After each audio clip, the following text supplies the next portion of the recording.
மே 18ஆம் தேதி சைப்ரஸ் கடற்கரைக்கு அப்பால் உள்ள சர்வதேச கடல் பகுதியில் ஜியோனிச இஸ்ரேலிய படையால் குளோபல் ஸ்மூத் கப்பல் குழு வழிமறிக்கப்பட்டதை தொடர்ந்து தடுத்து வைக்கப்பட்ட 25 மலேசியர்களை உடனடியாகவும் நிபந்தனையின்றியும் விடுவிக்க வேண்டும் என்று மலேசியா கோரிக்கை விடுத்துள்ளது. நேற்று வெளியிடப்பட்ட ஒரு அறிக்கையில் காசாவிற்கு அமைதியான மனிதாபிமான பணியை மேற்கொண்டிருந்த கப்பல் குழு உறுப்பினர்கள் மற்றும் பணியாளர்கள் வழிமறிக்கப்பட்டு தடுத்து வைக்கப்பட்டதை விஸ்மா புத்ரா கடுமையாக கண்டித்துள்ளது. ஜியோனிச இஸ்ரேலிய ஆட்சியின் இந்த செயல்களை சர்வதேச கடல்சார் சட்டம், சர்வதேச மனிதாபிமான சட்டம் மற்றும் சர்வதேச மனித உரிமைகள் சட்டம் உள்ளிட்ட சர்வதேச சட்டங்களின் அப்பட்டமான மீறல் என்று வெளியுறவு அமைச்சு விவரித்துள்ளது.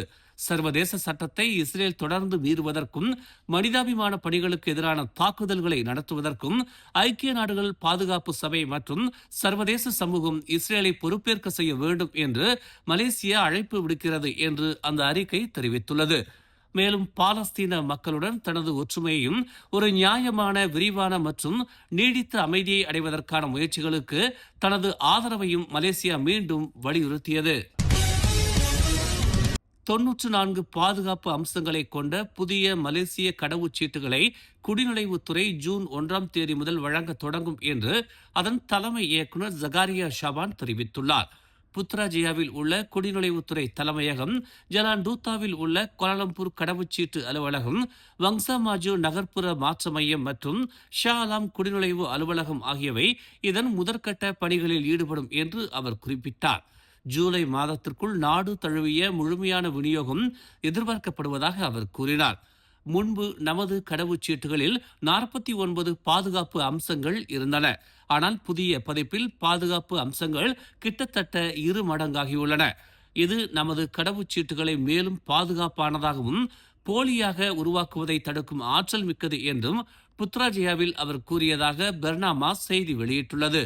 மேம்படுத்தப்பட்ட ஹாலோகிராம்கள், புற ஊதா அச்சிடுதல், மறைக்கப்பட்ட காட்சி அம்சங்கள் மற்றும் போலியை தடுப்பதற்கான பிற சிறப்பு அம்சங்கள் இந்த மேம்பாடுகளில் அடங்கும் என்று ஜகாரியா கூறினார்.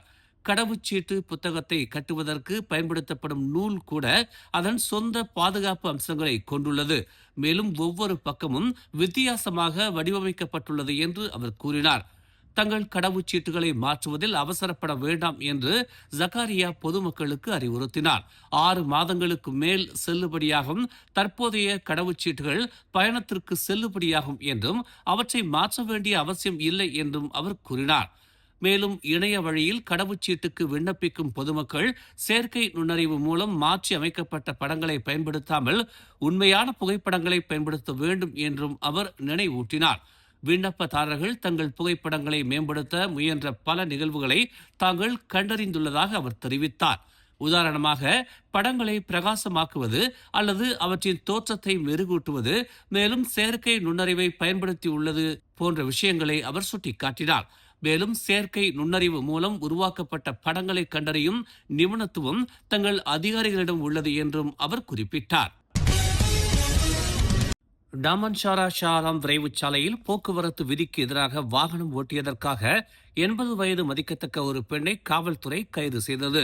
இச்சம்பவம் தொடர்பான காணொலி சமூக ஊடகங்களில் வைரலானதை தொடர்ந்து அப்பெண் கைது செய்யப்பட்டதாக பெட்டாலிஞ்சயா காவல்துறை தலைவர் ஷம்சுதீன் மமாட் தெரிவித்துள்ளார்.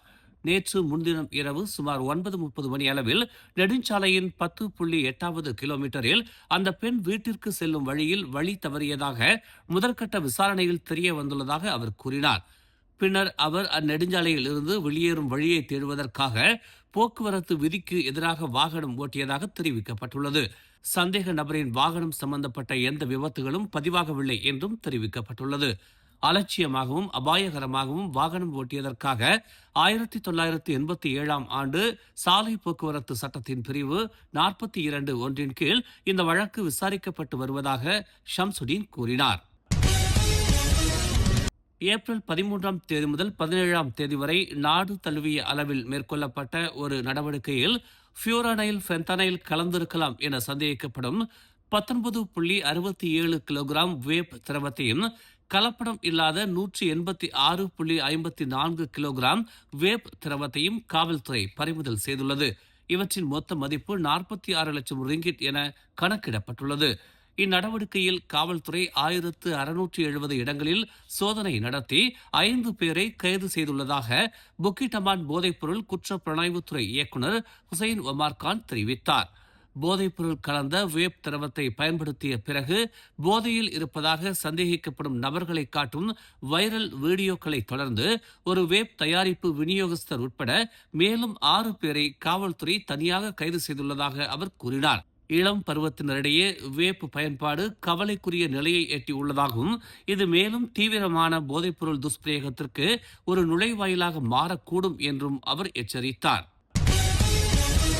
கோலத்திரங்கானுவில் வேன் மற்றும் கார் மோதிய கோரமான சாலை விபத்தில் 18 வயது இளைஞரின் தலை துண்டிக்கப்பட்டது. முதற்கட்ட விசாரணையின்படி 5 பேர் கொண்ட ஒரு குடும்பம் பயணித்த வாகனம் கோலத்திரங்கானு நகர மையத்திலிருந்து லோசாங்கிற்கு சென்று கொண்டிருந்த போது சறுக்கி ஒரு மின்கம்பத்தில் மோதியது. பின்னர் அது எதிர்திசை பாதைக்கு திரும்பி பாதிக்கப்பட்டவரின் தந்தை ஓட்டி வந்த மினி வேன் மீது மோதியது. விபத்தின் காரணமாக மின் கம்பம் சரிந்து மினி வேனை துளைத்து கொண்டு உள்ளே புகுந்து பாதிக்கப்பட்டவரின் தலையில் தாக்கியதில் அவர் சம்பவ இடத்திலேயே உயிரிழந்தார் என்று கோலத்திரங்கானு காவல்துறை தலைவர் அஸ்லி நூர் தெரிவித்துள்ளார். அலட்சியமாக வாகனம் ஓட்டி மரணத்தை ஏற்படுத்தியதற்காக இந்த வழக்கு விசாரிக்கப்பட்டு வருகிறது. ஓம்ஸ் அறவாரியத்தின் ஆதரவில் மலர் டிவி வழங்கும் திரையிசை கண்ட இலக்கியம் நயம்பட உரைப்போம் 2026. பேச்சுத்திறன் உள்ளவர்களா நீங்கள்? உங்களுக்காக காத்திருக்கிறது பரிசு மலை. எண்ணற்ற திரைப்பாடல்களில் பண்டைய இலக்கிய கருத்துகள் கையாளப்பட்டுள்ளன. கண்ணதாசன், வாலி, பட்டுக்கோட்டை, வைரமுத்து முதல் பலரும் பண்டைய இலக்கிய செயல்களை தங்கள் பாடல்களில் கையாண்டுள்ளனர். அப்படிப்பட்ட பாடல்களை அடையாளம் கண்டு 5 நிமிடங்களில் விளக்கி நயம்பட உரைத்து காணொலியாக்கி அனுப்புங்கள். 2 பிரிவுகளாக இப்போட்டி நடைபெறுகிறது. பிரிவு 1 18 முதல் 25 வயதினரும், பிரிவு 2 26 வயது முதல் அதற்கும் மேலானவர்கள் கலந்து கொள்ளலாம். பெறப்படும் காணொலிகளில் இருந்து 10 பேர் இறுதி சுற்றுக்கு தகுதி பெறுவர். முதல் பரிசு 5000 ரிங்கிட் தங்க பதக்கம் கோப்பையுடன் சான்றிதழ். இரண்டாம் பரிசு 3000 ரிங்கிட் தங்க பதக்கம் கோப்பையுடன் சான்றிதழ். மூன்றாம் பரிசு 2000 ரிங்கிட் தங்க பதக்கம் கோப்பையுடன் சான்றிதழ் மற்றும் 7 ஆறுதல் பரிசுகள் 500 ரிங்கிட் கோப்பையுடன் சான்றிதழ். மேலும் அதிரடி பரிசுகளும் காத்திருக்கின்றன. இறுதி சுற்று ஆகஸ்ட் 29ஆம் தேதி மிக பிரம்மாண்ட மேடையில் நடைபெறுகிறது.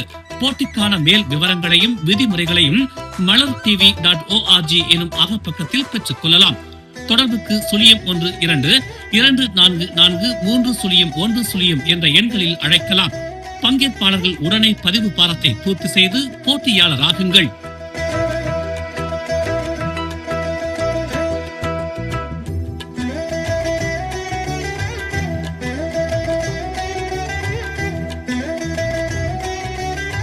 மேலும் செய்திகளை தெரிந்து கொள்ள தமிழ் மலர் இணையதளம், தமிழ் மலர் செயலி மற்றும் மலர் டிவி யூடியூப் சேனலை வலம் வாருங்கள்.